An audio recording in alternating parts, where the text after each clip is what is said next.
রহমানির রহিম।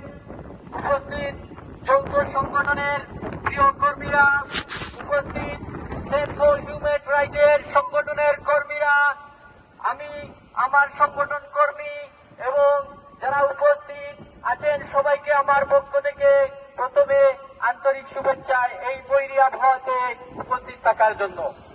প্রিয় সংগঠন কর্মীরা, আজকে দুঃখ এবং পারাক্রান্ত মন নিয়ে আপনাদের সামনে এসেছি।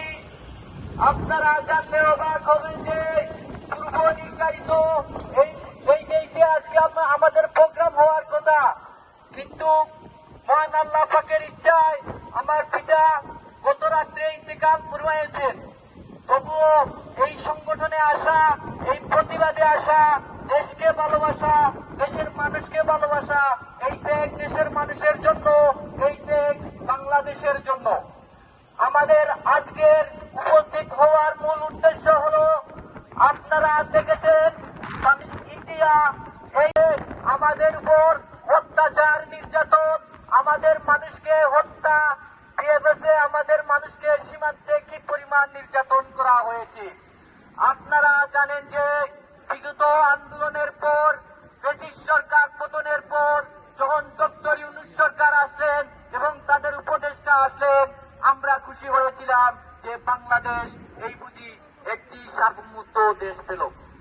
কিন্তু বাংলাদেশের মানুষ আবার যখন দেখলো, বাংলাদেশের মানুষ আবার যখন দেখলো যে ডক্টর ইউনূস সরকার ভারতে ইলিশ পাঠালেন, তার কিছুদিন পর আবার যখন আমাদের সীমান্তে, আমাদের দেশে বন্যায় পানি দেওয়া হলো, মানুষকে হত্যা, বন্যার পানিতে ডুবানো হলো, মানুষ বাসস্থানহীন হলো, মানুষ আশ্রয়হীন হলো, মানুষ নিরাশ্রয় হলো, শুধুমাত্র ইন্ডিয়ার কারণে।